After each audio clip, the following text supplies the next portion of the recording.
السلام علیکم دوستانو 14 فروری چې رانږدې کیږي خلکو اسمان په سر باندې اخیستی دی چې د 14 فروری نه پس به څه کیږي. دوستانو زه نن تاسو سره په دې ویډیو کې دا شیر کوم چې د 14 فروری نه پس چې کوم نظام او کوم چیکینګ شروع کېدو واله دی نو دې ته وایي برنامج الوطني لنظام مکافحه تستر تجاري، یعنی د سعودیانو په نوم باندې کاروبار کول.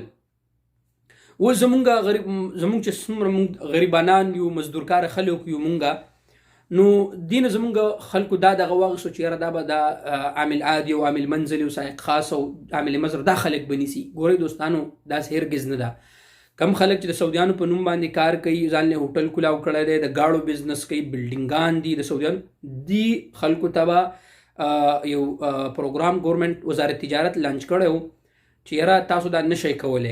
ټیک شو، بیا په دې کې پکړ د کړم شروع شوی، خو لکه بیا ګورنمنت په دې کې مزید د 16 فروری پورې ټیم ورکو نو دغه ټیم د خلکو دا نتیجه واخیسته چې دغه ټیم د چې یاره تاسو خپلې نه دې هرګز دا مقصد نه دی. نو د 16 فروری پورې ګورنمنت ټیم ورکو چې که تاسو خپل بزنس تاسو سعودیانو په نوم باندې بزنس تاسو خپل اوراق او ارسه صحیح کوي او خپل نوم ته ارسه واړوئ چې په خپل نوم باندې تاسو کاروبار کوئ، غټ کاروبار مې نو د 15,000 ریال د دې د کال فیس دی چې کله تاسو ارسه رخصه هر کاغذ په خپل نوم باندې کو، ویزې رایستی شئ، هر څه کولی شئ، 15,000 ریال به پی کوئ د کال او هر څه مطلب دا دی فیسلیټیز به ګورنمنت تا ته درکوي. ته په خپل نوم باندې بیا کاروبار کولی شئ، تا ته څوک بیا څه نشي ویلی.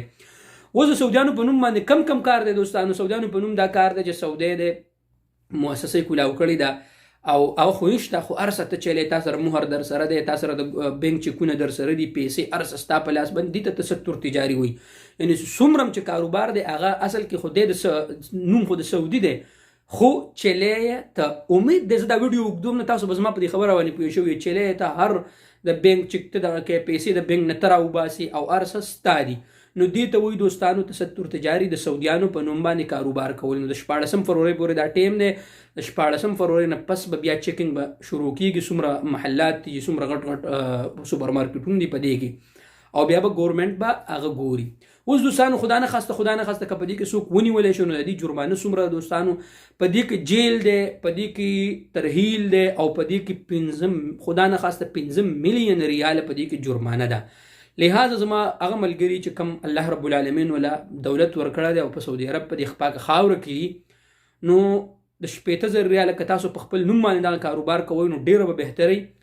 15,000 ریال د میاشتې 15,000 ریاله او 15,000 ریال د کال دا د ګورنمنت فیس ډک کوي مخکې د 14 فروری نه، بیا به ټیم نه او دغه بزنس خپل نوم ته واړوئ. انشاءالله څه ټینشن به ستاسو نه وي. امید د ویډیو به ستاسو خوښه شوي. که ویډیو ستاسو خوښه شوي نو ویډیو لایک هم کوئ، شیر کوئ او چینل ضرور سبسکرایب کوئ. مننه.